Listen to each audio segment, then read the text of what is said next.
বাংলাদেশের ঢাকায় শুরু হলো হিন্দুদের প্রতিবাদী গর্জন। ঢাকার রাস্তায় মিছিল সংখ্যালঘুদের। ভয়াবহ পরিস্থিতি তৈরি হয়েছে বাংলাদেশে।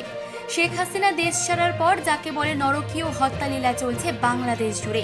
দেশের অধিকাংশ জেলার বিভিন্ন স্থানে হিন্দুদের মন্দির, বাড়িঘরে ভাঙচুর, অগ্নিসংযোগ, লুটপাট ও হিন্দু মা বোন ভাইদের নির্যাতন এবং হত্যার প্রতিবাদে এই কর্মসূচি পালন করা হয়। অত্যাচারিত হতে হতে এবার প্রতিবাদ গড়ে তোলেন তারা। ঢাকার রাস্তায় দেখা গেল সংখ্যালঘু হিন্দুদের প্রতিবাদী মিছিল। এই পরিস্থিতিতে ভয় ত্যাগ করে শেষে পথে নেমেছেন বাংলাদেশে হিন্দু সংখ্যালঘুরা।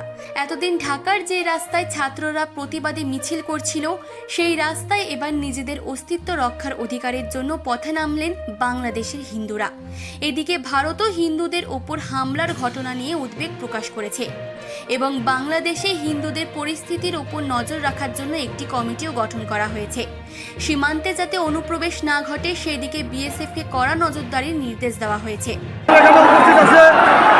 এই ঢাকায় অবস্থানরত যত বিশ্ববিদ্যালয় রয়েছে, সেই বিশ্ববিদ্যালয়ের সনাতনী শিক্ষার্থীবৃন্দ আমাদের এই আন্দোলনে আমরা একত্রিত হয়েছি। আমরা এখানে উপস্থিত হয়েছি আজকে থেকে, গত 5 তারিখ থেকে যে সহিংসতা হয়েছে বাংলাদেশের বিভিন্ন জেলায়। আপনারা দেখেছেন বিভিন্ন মন্দিরে হামলা, হিন্দু সম্প্রদায়ের বাড়িঘরে হামলা এবং বিভিন্ন ব্যবসা প্রতিষ্ঠানে লুটপাট হয়েছে। আপনারা দেখেছেন যে আমাদের বিভিন্ন এলাকায় বিভিন্ন হিন্দু মা বোনের উপরে তারা হাত দিয়েছে।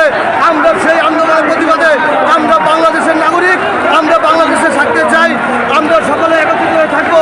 আমরা এই আন্দোলনে রয়েছি যে আমরা সংখ্যালঘু মন্ত্রণালয় এবং সংখ্যালঘু সুরক্ষা আইন চাই। আমরা এই ছাত্র সমাজ আজকে শাহবাগে আমরা অবস্থান রয়েছি। চিফ এডিটর জিতেন সরকারের রিপোর্ট, চেতনা বার্তা। জেগে থাকে, জাগিয়ে রাখে।